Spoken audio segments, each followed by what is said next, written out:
आज हम गाउस के नियम के अनुप्रयोगों के बारे में पढ़ेंगे, जिसमें आज जो टॉपिक हम पढ़ने जा रहे हैं अनुप्रयोग, उसमें हमारे पास पॉइंट है अपरिमित आवेशित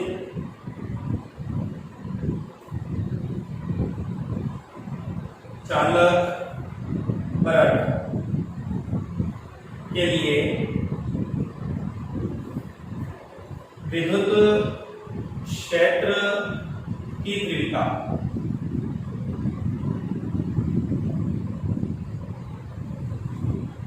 देखिए स्टूडेंट्स, इसमें हमारे पास पॉइंट आया है चालक। यहां हम अनुप्रयोगों में दो पॉइंट पढ़ेंगे, चालक और अचालक। सबसे पहले आपको जानकारी होनी चाहिए चालक और अचालक परत से क्या तात्पर्य है। देखिए, जब भी हम यदि किसी पृष्ठ को आवेशित करते हैं, यदि आवेश ठीक वहीं उपस्थित है जहां उसे दिया गया है, तो इस तरह की परत अचालक परत कहलाती है। और यदि इसका उल्टे में हम कहते हैं कि यदि हम जब परत को आवेशित करते हैं तो आवेश उसकी बाह्य सतह पर समान रूप से फैल जाते हैं, तो इस तरह की पट्टिका को हम चालक पट्टिका के नाम से जानते हैं। जैसे यह मेरे पास कोई पृष्ठ है, इस पृष्ठ को मैंने एक आवेश Q यहां दिया, आवेशित किया, तो यह आवेश Q यहीं बैठा हुआ है, कहीं नहीं जा रहा। तो इस तरह की पट्टिका को आप क्या कहोगे? अचालक पट्टिका। ठीक है। यदि आपने इस पृष्ठ को आवेश दिया और ये आवेश कहां चला गया? इसकी सतह पर, सतह को छोड़ेगा नहीं, सतह पर रहेगा। ठीक है, तो ऐसी परत को हम कहते हैं चालक परत। ठीक, तो आज हम इस चालक पट्टिका के लिए या चालक परत के लिए विद्युत क्षेत्र की तीव्रता गाउस के नियम का उपयोग करके ज्ञात करेंगे। ठीक, देखिए, हमने माना कि हमारे पास एक धनात्मक आवेशित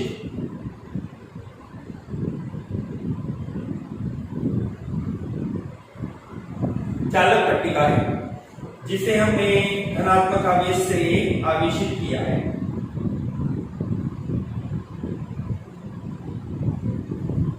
ठीक है, इस परत से r दूरी पर यहां एक बिंदु P दिया गया है, जहां हम विद्युत क्षेत्र की तीव्रता ज्ञात करना चाहते हैं। तो इसके लिए गाउस के नियम का उपयोग करना है। हम जानते हैं गाउस के नियम का उपयोग करने के लिए इस पृष्ठ को एक परिबद्ध करना होगा। इसके लिए हमने एक बेलनाकार बंद गाउसीय पृष्ठ की कल्पना इस प्रकार करी कि इस बेलन का आधा भाग तो परत के भीतर है और आधा भाग परत के बाहर है। ठीक है, देखिए, अब इस संपूर्ण पृष्ठ के लिए हम विद्युत फ्लक्स का मान निकालना चाहते हैं, तो हम विद्युत फ्लक्स की परिभाषा के आधार पर लिख सकते हैं फाई बराबर होगा क्लोज इंटीग्रेशन ई सदिश डॉट डी ए सदिश। ठीक है, या इसको लिखा जा सकता है इंटीग्रेशन ई डी ए कॉस थीटा। बन प्रश्न। अब जैसा कि मैंने आपको गाउस के अनुप्रयोगों में बताया है, आखिरी सवाल में आप इसकी लास्ट वीडियो देख सकते हैं इसके लिए, कि यहां बेलनाकार पृष्ठ के लिए हमारे पास तीन भाग बनते हैं। पहला भाग वृत्ताकार, दूसरा भाग वृत्ताकार, यह तीसरा भाग हम मान लेते हैं वक्राकार। देखिए, इस पृष्ठ के लिए विद्युत क्षेत्र और अल्पमान सदिश क्षेत्रफल दोनों एक ही दिशा में है, अर्थात यहां थीटा इज इक्वल टू कितना बनेगा? 0 डिग्री।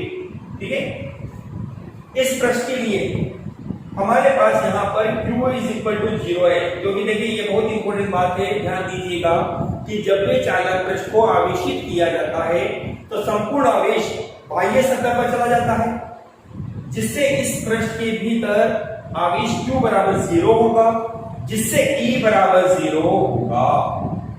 ठीक है, अब वक्रीय भाग के लिए क्षेत्र की बात करते हैं, तो ये तो हो गई विद्युत क्षेत्र की तीव्रता की दिशा E, और ये हो जाती है क्षेत्रफल सदिश की दिशा। ठीक है, मतलब यहां थीटा इज इक्वल टू हमारे पास बनता है 90 डिग्री। इस प्रकार से तीन पृष्ठों में हमने इसको तोड़ा होगा phi is equal to integration E D A cos theta plus integration E D A cos theta plus integration E D A cos theta. ये S1 के लिए, ये S2 के लिए और यह S3 के लिए। समीकरण नंबर हमने इसको लिया 1 नंबर। अब हम कंडीशन लगाते हैं, चूंकि पृष्ठ S1 पर E और DA दोनों समांतर हैं, इसलिए theta is equal to 0 degree होगा और cos 0 डिग्री बराबर होता है 1। पृष्ठ S2 पर आपके पास E बराबर 0 बनता है। ये पृष्ठ S2 है, ये पृष्ठ S1 है और ये पृष्ठ S3 आपके पास है।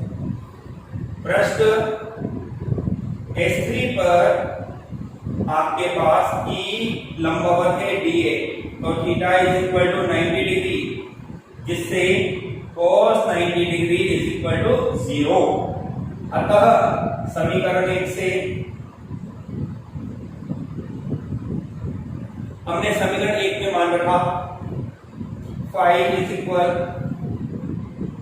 यह वैल्यू E समाकलन DA plus E DA S2 के लिए 0 हो जाएगा, S3 के लिए भी 0 हो जाएगा। अब जैसा मैंने आपको गाउस के नियम की शर्तों में बताया था, जिसकी लास्ट वीडियो आपको दी गई है, कि गाउसीय पृष्ठ के प्रत्येक बिंदु पर विद्युत क्षेत्र की तीव्रता E एक समान रहती है। अतः इस E को हम समाकलन के बाहर नियत मानते हुए निकाल सकते हैं, जिसके आधार पर आपके पास बनेगा phi is equal to E और समाकलन DA। मान लेते हैं कि DA का समाकलन हमारे पास कितना है 1, समीकरण नंबर 2। ठीक है, अब हम यहां पर गाउस के नियम का उपयोग करेंगे। गाउस के नियम से हमने कहा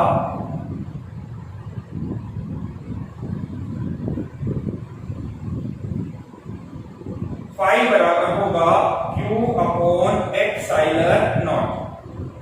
यहां हम Q को चेंज कर सकते हैं, चूंकि हम जानते हैं, हमने पढ़ा भी है, पृष्ठीय आवेश घनत्व सिग्मा बराबर आपके पास होता है Q अपॉन A, जिसको आप लिख सकते हैं Q बराबर सिग्मा A। अतः हमारे पास होगा phi is equal to sigma A upon epsilon naught, समीकरण नंबर 3। अब समीकरण 2 और 3 दोनों ही फाई को व्यक्त करती है, दोनों को बराबर किया जा सकता है। हमने समीकरण 2 और 3 को शामिल किया, जिससे हम लिख सकते हैं E A equal to sigma A upon epsilon naught. ऐसे एक कैंसिल हो जाता है और आपके पास आंसर आता है E बराबर सिग्मा अपॉन एप्सिलॉन नॉट। देखिए, यहां हमारे पास ये अंतिम फॉर्मूला प्राप्त हो जाता है। इस फॉर्मूले के आधार पर हम ये कह सकते हैं कि चालक बल्ब के लिए विद्युत क्षेत्र की तीव्रता पृष्ठीय आवेश घनत्व के समानुपाती होती है। यह दूरी पर निर्भर नहीं करती है। सबसे इंपॉर्टेंट चीज है, आप ध्यान रखिएगा कि चालक परत के लिए विद्युत क्षेत्र की तीव्रता दूरी पर निर्भर नहीं करती है। यदि हम E और सिग्मा में ग्राफ बनाते हैं, तो यह ग्राफ आपके पास एक सीधी सरल रेखा के रूप में प्राप्त होगा इस प्रकार से।